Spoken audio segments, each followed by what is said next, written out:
flood update. Still there, it's getting a little bit less. This guy here taking pictures for something I've done for the NFU a few weeks ago. That's in cinematic mode with the camera, I don't know what that means. But we just need to shackle off the back of here. So, just drop a pick up pitch down to get the shackle off the back. Still on from when we were towing. Smoke coming out of it. Lots and lots of comments last night. Loads of people really concerned that we've left the drill in the back of the shed and the combine in the front of the shed, and we'd need the drill first. Well, there's a lot of reasons for this. One, we run out of wheat seed unless we take some off the pile. There's a couple of bits and bobs left, so we won't be sowing any more winter wheat. Two, the auger fits over the drawbar, whereas if it was the other way around, then the auger wouldn't quite fit over the baler, and the drawbar of the drill would be sticking out the front of the shed, whereas this way it all fits in nicer. And then the other thing is, I haven't finished combining, have I? I've got 20 acres of sunflowers I'd like to combine and 20 acres of barley I'd like to combine. So the combine will actually be going out first. And also, that is another question. Loads of people saying, I can't believe you put the combine away in this condition because it's obviously full of mud. Well, again, the next time this combine goes out, it's going to be in difficult conditions unless it's frosty, and it's going to end up messed up as well. So that's the other reason. The combine will be getting used before the drill, and that's the reason it's been put away dirty. But thanks for all your comments, and everyone seems to be quite worried about me putting them in the shed in that order. But don't forget, if I did have to get the drill out, it's no bad thing, because I can drive the combine out and back it back in again, and it gives it good to rivet and run up, turn it on, turn on the belts, get everything in gear, get it all running so that the belts don't settle in one position and want to snap in the spring. The other thing is, we may have to get the drill out if it does go dry, because one of the fields we found a 12-metre miss. But we've got a solution for that. The old Massey Ferguson drills with the wheels at the end are a disc coulter, and they work in a very similar way that one does. They'd also be good at sowing cover crops. So one of them on the MB track with the tyres let down soft, we could probably go in less than ideal conditions and stitch any bits of misses in, or any sort of nectar strips or wildflower patches around the field we could use that for. So I think there's one for sale up near Dove Farms, and I need to go and see Dove Farms because he's got something very interesting that I think I'm buying off him. So I was going to try and get there this week, but I didn't have time, but he's very close to where we get the boiler parts from, but my dad went. But when we get over there, go and look at that, and there's a Massey drill around the corner. If anyone knows of any Massey drills a little bit more locally, let me know, because I don't think it's the easiest thing to move around unless you can fold the drawbar and put them on a wagon sideways. I'm not sure. They're nearly before my time. I remember us using them when I was younger. I remember we used to have a harrow on the back for harrowing and stuff like that. But yeah, looking for a Massey drill. Lots of them got broken up because everyone took the wheels off them and put them on grey Fergies or Massey 35 tractors, because they generally had really good tyres and really good reel rims, so that's why they all sorts of disappeared. But yeah, that's the plan. The drama of painting the tractor continues. That's the mudguard, all primed, perfect. And then if we come round here, Sam's started primering this mudguard again. That's fine because it's made of plastic, but the cab frame and the metal of the cab is painted with oil-based paint, which is reacting with the 2-pack primer. So we're now going to flatten that off and start again. We've got to use a different primer to prime the cab frame because it's made of metal. So when I went and got the paint, I took with me a plastic bonnet to see what I needed to paint to that, not realising that the paint on the cab frame would be different to the bonnets. But I should have done, really, because the plastic panels of the bonnet aren't actually painted. It's a bonded colour to a fiberglass panel. So another day of a green fence cab and a black bonnet. I've had a meeting with the agronomist, the share farmers meeting this morning for some land at the share farm. Lots of different things today, so I haven't had a chance to go and get the paint, so the lads have just been prepping stuff and doing jobs around the yard. But hopefully tomorrow I'll go and shoot up, get the primer, the correct primer, prime it, and hopefully be black by tomorrow night is the plan. But it's just one of them jobs you kind of wish you hadn't started, but it's kept us warm in here anyway over the winter, over the last few weeks, and dry. The agronomist's bin, I've got loads of spraying to do, so it's too wet to travel at the moment, but I've got to go over some of the wheat we sown last week, because that field, we've inherited a ryegrass problem with it, so I'm just going to get out of the way of that noisy sander. Had a ryegrass problem, so we want to get on that, before it gets too wet. Sorry, before it starts coming up, because the chemical we're going to use will kill the wheat. So it's cold weather now. It's going to be frosty, I think, again tonight. It's been sown exactly a week today. The seed's just about to sprit, so I need to spray it next week, because by the end of next week it could be poking through. So Monday looks the best day for spraying that, so we'll get on with that. And then it's also curb time on the oilseed rape, so we can go for the oilseed rape with a chemical that kills different weeds and grass weeds. But we can only do that when the temperature's cold and the soil's cold, otherwise it doesn't work. Anyway, it's getting near the time of year for doing that as well. So we're just going to shoot over now and see how the flood's subsided, where the brick is. Andrew's wheeled the chipper backwards and been doing some what we call double chip for the boiler, so that's for our fuel. We put it through trice to get a finer product so it flows better. We're going to push that up and then maybe do a little bit more chipping tomorrow. Look at that sky, like it's got a peachy colour to it.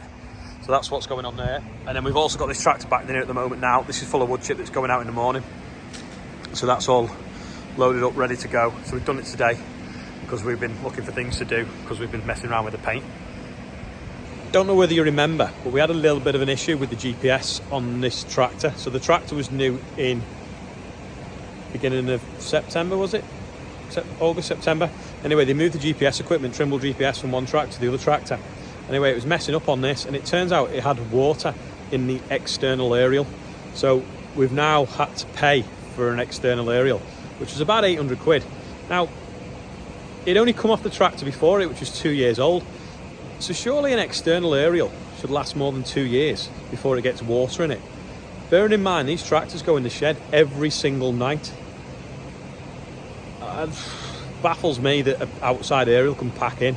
Surely there should be some better warranty on that. So if anyone from Trimble's watching and want to give me a ring and give me a reason why the equipment's failed so soon, let me know. Or if anyone's had a similar problem, let me know as well.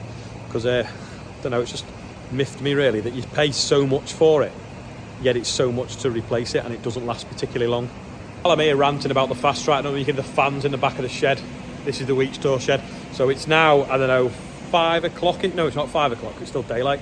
About 4:30, and the temperature's dropped enough already that them little fans have come on, pulling some cold air through the wheat. Got a real clear sky now. You can really feel the temperature dropping. It's 6.2 degrees. It dropped to 2.7 last night, which was enough to give us a ground frost. So that's good, because if there's any aphids, that'll put them to bed. Agronomist's been here today as well. He's looked at all the bits where the drill overlaps as well, where the corn can be a bit lush and a little bit stressed because it's dense. Can't find any sort of aphid activity, which is good. So that means hopefully we won't have any BYDV virus that we were talking about the other day. And we put that down to the fact that we've not been using any insecticides, hopefully. And also the counts are low to what they'd normally be. There's 2 sort of stations that collect them, one up near where he lives and one up near Preston, and none of them have found any significant numbers of the aphids that carry them particular diseases. Anyway, I'm in the tram line now looking for the brick that I put in, and we'll see how much the water level's gone. It has actually subsided quite a bit. I can just see the brick now. There, it's gone down 20 metres maybe.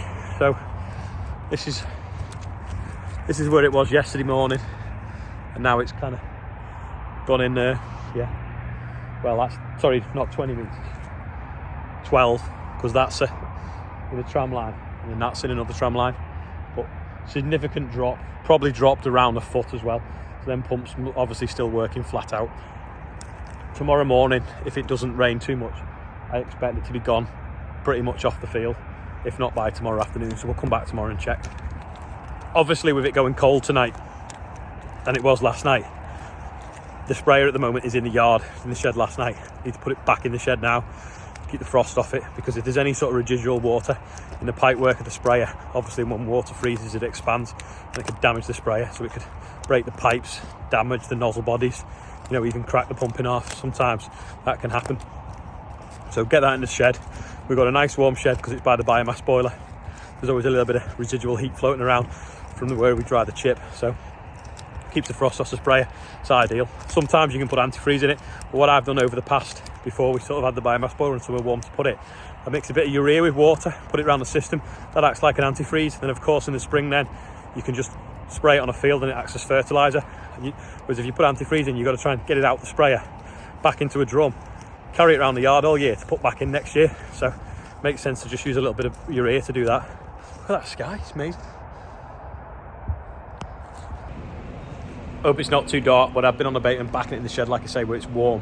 So we've got a bit of birthday bumper today. So James Harker, Kelsey Patch, Daniel and Elaine, boyfriend and girlfriend, joint birthday, bit unusual. And Robert Hull's birthday, so happy birthday to you. Don't forget, if it's your birthday, send it on Instagram, because I lose it in the YouTubiness. So, Agri Contract on Instagram. Actually, everyone that's not following me on Instagram, follow me on Instagram. I need like another 150 followers, and then I can post links then. And then I can post a link to the Just Giving. So when we do the tractor run in December, 19th December, don't forget, I can share the link for Just Giving through that. But you have to have 10,000 subscribers to do that. I'm thinking about 150 off. So it'd be great if you can follow me on that. Oh yeah, can't forget as well, it's Andrew's mum's birthday, so happy birthday to you as well. See how good the zoom is. So there's a tripod. So Chris and Danny are checking the laser on the flood, because obviously the flood is completely flat, so they can check that the laser's working correctly over it. Yesterday's quiz question was, how many hours has the Mini Merlot done? 274? There's quite a few, to be honest. So we've got like that one there that come, I don't know, was it 4 or 5 months ago? And we've got the 70 plate there that's, what had that done? That had done exactly 1,000. And then we've got the 20 plate here, so this is about, it's 2 years old in March. So we may as well do the whole lot. How many hours has that one done? Leave a comment. Chester update. What's the cat going to do? Go on, let go. Chester! No, don't chase cats. Don't chase cats, or they hit you. Do you want to play with this bag? No. You can't get on the chair yet.